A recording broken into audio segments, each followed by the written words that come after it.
ننگے ہیں۔ پھر انہوں نے انجیر کے پتوں سے کپڑے سی کر وہ لنگیاں سی پہنی، پر خدا نے آدم اور اس کی بیوی کے واسطے چمڑے کے کرتے بنا کر ان کو پہنائے۔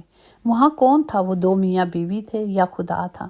اس کا مطلب خدا کو غیرت آئی۔ خدا نے کیا، ہمارا خدا غیور کا خدا ہے، اور خدا نے کیا کیا؟ خدا نے انہیں کپڑے کرتے چمڑے کے بنا کے دیے، کیونکہ وہ ننگے تھے، انہیں کپڑے پہنائے گئے۔ تو ہم دیکھتے ہیں کہ جب ہم خدا کی حضوری میں جائیں، خدا کے پاک قدموں میں جائیں، خدا کے گھر میں جائیں، تو سنجیدگی سے جائیں۔ ان حدوں میں جب ہم پہلا قدم خدا کے گھر میں رکھتے ہیں جہاں خدا کی چار دیواری ہے، تو برکات شروع ہو جاتی ہے، خدا کی حضوری شروع ہو جاتی ہے۔ تو ہم کیا دیکھتے ہیں؟ چرچ میں جاتے ہیں، بار پہلے آدمی کھڑے ہوتے ہیں، عورتیں بھی کھڑی ہوتی ہیں، جو باتیں ہیں کرتے ہیں، اور اسی طرح اندر بھی جا کر ہم اگر دیکھیں تو خدا کی حضوری وہاں پہ موجود ہے۔ اگر کلام میں ہم دیکھتے ہیں کہ جب وہ سب ہدیہ ڈالتے ہیں، سب اپنی حیثیت کے مطابق ڈالتے ہیں، تو ایک بیوہ غریب عورت بھی 2 دمڑی ڈالتی ہے، تو خداوند وہاں تھے اور وہ دیکھ رہے تھے۔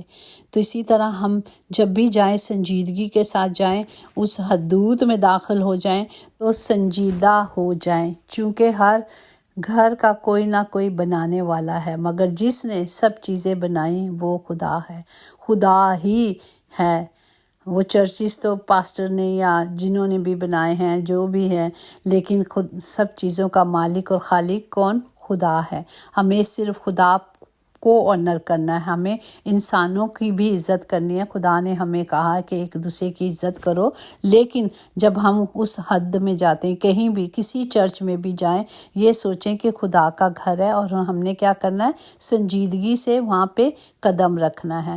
اور خداوند جب ہم اس کے قدموں میں آ جاتے ہیں، جب ہم اس کی حضوری میں آ جاتے ہیں، اگر ہم دیکھیں واس 5:2 میں کہ بولنے میں جلد بازی نہ کر، اور تیرے دل جلد بازی سے خدا کے حضور کچھ نہ کہے، کیونکہ خدا آسمان پر ہے اور تو زمین پر۔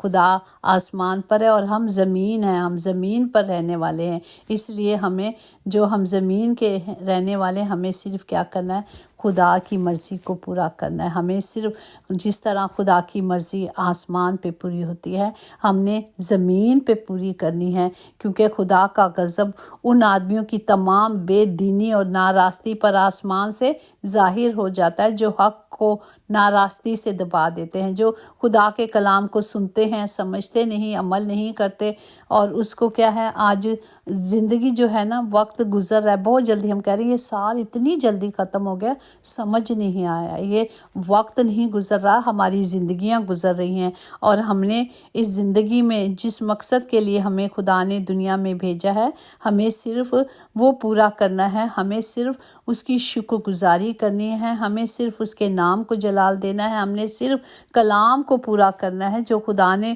مجھے اور آپ کو دیا ہے۔ وہ اپنے کلام کو جو ہر روز ہمیں دیا جاتا ہے، ہمیں صرف اس لیے دیا جاتا ہے کہ آج وقت ہے اس پر عمل کرنے کا۔ کل بھی ہم نے یہ بات سنی کہ جب ہم بچپن سے کلام پڑھ رہے ہیں اور کتنا کلام پڑھ رہے ہیں، کتنا کلام بول رہے ہیں، یہ مطلب نہیں، مطلب یہ ہے کہ اب ہم کتنا عمل کر رہے ہیں، کتنا اس پر چل رہے ہیں۔ اگر ہم عیسائیہ پہلا باب اس کی 12 میں کہ جب تم میرے حضور آ کر میرے دیدار کے طالب ہوتے ہو تو کون تم سے یہ چاہتا ہے کہ میری بارگاہ کو روندو۔ ہم جب خدا کی حضوری میں آئیں گے، خدا کو سجدہ کریں گے، خدا کی طرف متوجہ ہوں گے، نہ کہ ہم وہ اس طرح سے جائیں تاکہ خدا ناخوش ہو۔ ہم تو خدا کی خوشی کو پورا کرنا جانتے ہیں، ہم تو خدا کے لیے جاتے ہیں۔ اگر ہم اسی کی حضوری میں جا کر اس کو نہیں خوش کرتے تو پھر ہم چرچز کیوں جاتے ہیں؟ لوگوں کو دیکھنے کے لیے، لوگوں کے ملنے کے لیے جاتے ہیں۔ تو ویسے چرچز نہ جائیں، وہاں بہت ساری جگہیں جہاں آپ جا کر مل سکتے ہیں، اگر صرف خدا کو ہی آنر کرنے جا رہے ہیں، اگر خدا ہی سے ملنے کے لیے جا رہے ہیں، تو اپنے کانوں کو شنوا کر کے کلام کے مطابق چلیں، کیونکہ خدا کا زندہ کلام ہمیں یہی آگاہی کرتا ہے کہ ہمیں کیا کرنا ہے؟ سنجیدگی سے وہاں جانا ہے، عزت کرنی ہے۔ جب خدا کی حضوری ہو، ہم سب کیا دعا ہو رہی ہے، پرستش ہو رہی ہے، اپنی باتوں میں لگے ہیں، ایسا نہیں۔ خدا زندہ خدا ہے جس کی آنکھیں سب پر لگی رہتی ہے، وہ دیکھتا ہے اور وہ کیا کرتا ہے، اس کا اجر دیتا ہے۔ ہمیں صرف کیا کرنا ہے، جب ہم اس کی گھر جا رہے ہیں تو ہم نے صرف اس کے 1 گھنٹہ، صرف 1 گھنٹہ یا 2 گھنٹے ہوتے ہوں گے، 24 گھنٹوں میں سے اگر ہم 10% کے حساب سے دیتے ہیں تو ہمیں 2.5 گھنٹے خدا کو دینے۔ کیا ہم 2.5 گھنٹے آنر نہیں کر سکتے اپنے خدا کو؟ سنجیدگی کے ساتھ کلام سنیں، جب کلام سنیں گے تو خدا ہم سے باتیں کرے گا۔ اور اگر ہم پرستش میں جائیں گے تو خدا کا تخت لگ جائے گا۔ ہمیں صرف خدا کی حضوری میں جانا ہے، سر جھکانا ہے اور آنکھوں کو بند کر کے خدا کی آواز کو سننا ہے۔ جب تک ہم سنجیدہ نہیں ہوں گے، ہم خدا کی آواز نہیں سن سکتے، وہ ہم سے کلام نہیں کرے گا۔ اس کا وعدہ ہے جب ہم پورے طور پر اس کی حضوری میں آ جائیں گے تو وہ ہم سے کیا کرے گا؟ ہم کلام کرے گا۔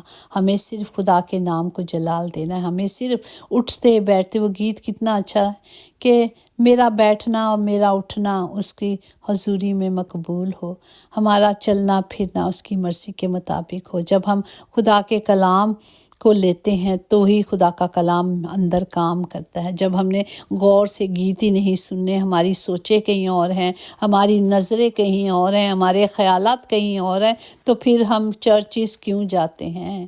کیوں جا کر خدا کی حضوری میں سنجیدگی کے ساتھ نہیں جاتے؟ ہمیں صرف سنجیدگی سے جا کر اپنے خدا کو خوش کرنا ہے، نہ کہ لوگوں کو۔ خدا کا کلام کہتا ہے نہ تیرا دھیان دائیں ہو نہ تیرا دائیں بائیں ہو، تیری نظریں صرف کس پر لگی ہوں؟ مجھ پر لگی ہوں۔ اگر ہم اسے سجدہ کرنے جا رہے ہیں، اگر ہم صرف اس کے لیے جا رہے ہیں تو ہمیں پورے طور پر اپنا آپ اسے دینا ہے تاکہ اس کا کلام میری اور آپ کی زندگی میں کام کرے۔ خدا باپ، ہم شکر کرتے ہیں آج کے زندہ کلام کے لیے کہ ہمیں صرف اپنے خدا کو آنر کرنا ہے۔ ہمارا خداوند خدا سچا ہے، اور جب ہم سچائی کے ساتھ چلیں گے تو وہ ہمیں مضبوط کرے گا اور ہمیں ہر برے وقتوں سے، برے لوگوں سے، بری چیزوں سے، ہر طرح سے محفوظ رکھے گا۔ ہمیں صرف خدا کے کلام کے مطابق چلنا ہے۔ اور جو تیرا نام جانتا ہے، جو تجھ پر توکل کرے گا، کیونکہ خداوند خدا نے اپنے طالبوں کو کبھی ترک نہیں کیا، وہ ہمیشہ ساتھ رہتا ہے، وہ ہمیشہ ہماری حفاظت کرتا ہے۔ خدا باپ، تمام گھروں کے خطے بھرے رہیں،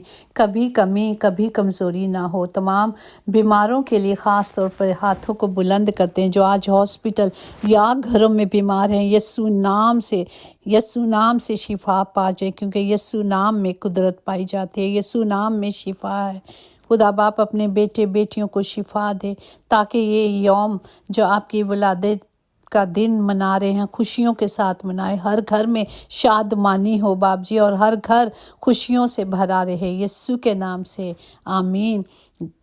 یقیناً بھلائی اور رحمت عمر بھر ہم سب کے ساتھ رہے گی اور ہم ہمیشہ اپنے خداوند خدا کے گھر میں سکونت کریں گے۔ آمین۔ God bless you all.